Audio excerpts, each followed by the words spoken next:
Sore Bu, kenalin aku Yohana dari Perencanaan Layanan Kota Universitas Gadjah Mada angkatan 2022. Mungkin dengan Ibu siapa sih? Saya Ibu Surya.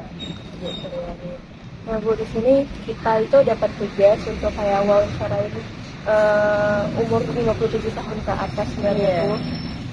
Dari hasil yang film dokumenter yang kami tonton itu kami ngejelasin ke mereka yang umur 57 tahun ke atas. Nah, saya kebagian itu dengan judul Rayuan Pulau Palsu. Nah, itu ngejelasin tentang Muara Angke. Mungkin Ibu pernah dengar mungkin kayak tentang Muara Angke atau gimana? Belum pernah. Nah, belum pernah ya Bu. Mungkin saya ceritain dikit ya Bu. Ini kayak sebenarnya cuma ngejelasin sama diskusi doang.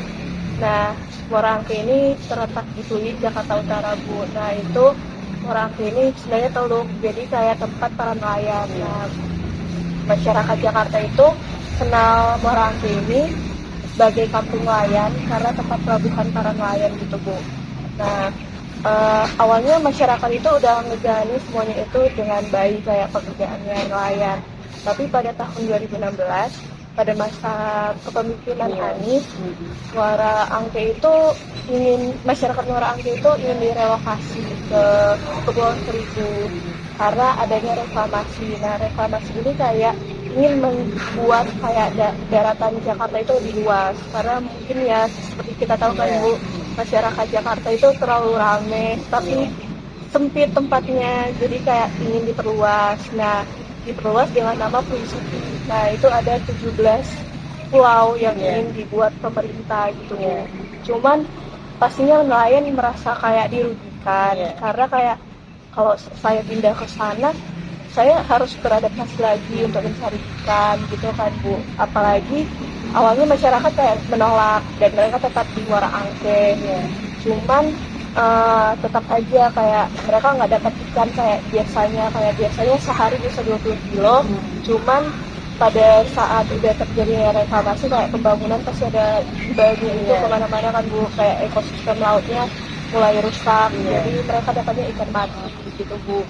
Tapi masyarakat kayak jadinya merasa dirugikan, jadi demo kan Bu ke DPR. Cuman kalah gara-gara ya udah ada peraturan tata ruang Bu. Nah, peraturan tata ruang itu kayak ini zona ini boleh nggak sih dibangun, cuman gitu aja Bu. Jadi karena zonanya boleh dibangun, jadi pemerintah menang, jadi investor menang.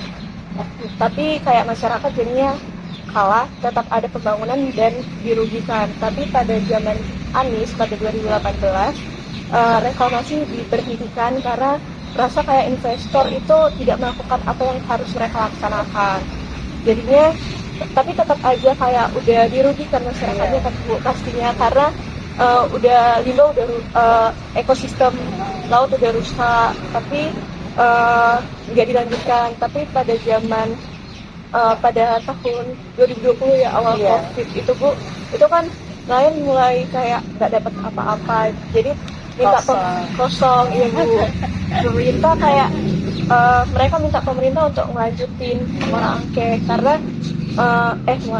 maksudnya Pulau G itu tadi Bu yang dari 17 pulau itu ada namanya Pulau G, tetap dilanjutkan karena mereka merasa kayak ini bisa nih untuk ekonomi mereka gitu sih Bu. Kalau menurut Ibu kayak pandangan Ibu mungkin kayak jadi para nelayan gitu ngerasa dirugikan atau gimana gitu Bu? Ya sama ya.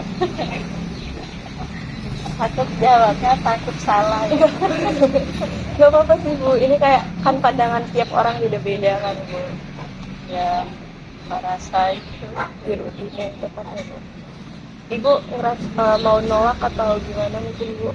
Atau ya udah jangan nolak, ikutin pemerintah aja, ikutin aja. Kalau ngikutin kan enak. Belum tentu kayak jahat gitu ya Bu. Kan bisa jadi kayak berhasil, kayak mungkin ada di Kepulauan Seribu itu masyarakat dibuat pekerjaan baru atau gimana gitu. Doakan aja biar lancar nelayan. Nah, itu sama kayak kasusnya, ya tetap di Jakarta Bu, Iya. ada kayak kasusnya itu Kampung Akuarium. Nah, Kampung Akuarium ini juga tempatnya para nelayan, cuman direlokasikan, Iya. tapi jauh Bu. Sedangkan nelayan kan yang biasanya nangkap ikan, tapi kalau dipindahkan jauh, kayak harus nyari pekerjaan baru kan Iya. Bu. Jadi kayak hampir sama sih kalau Jakarta. Nanti malah banyak yang nganggur. Iya, karena mungkin kayak belum terbiasa, baru kayak bingung ini pekerjaannya harus apa gitu Pak. Banyak yang nganggur, banyak yang susah. Nah, kalau dari kami sebagai mahasiswa baru gitu kan Bu, yang baru belajar tentang perencanaan wilayah dan kota kayak tata ruangnya itu, kalau dari kami inginnya itu kayak rencananya itu mungkin peraturan zonasinya itu lebih diperketat gitu Bu. Kalau misalnya itu baik, harusnya tetap aja entah itu Muara Angke tetap Muara Angke, jangan kayak di relokasi atau dibangun tambahan teluk gitu kan Bu, supaya masyarakatnya tetap Tetap kerja. sebagai nelayan, karena biasanya nelayan Iya. mungkin kayak dari turun temurun ya, di Iya. kakek nenek udah nelayan pasti Tetap udah kerja nelayan. walaupun pantainya agak kotor. Ini bulan-bulan ini memang jarang kok. Kemarin saya ke Cilacap lagi kotor pantai. Kalau yang gunung itu bersih. Karena pantai untuk wisata ya Bu. Kalau Cilacap kan banyak nelayan kan. Iya, iya juga. Ada Pembangunannya tetap kayak tetap ada kayak pemerintah bangun sesuatu gitu di pantai. ya itu nggak tahu. Nggak tahu. Ya, Nggak tahu ada yang baru gitu. Ya. Terima kasih ya Bu. Ya.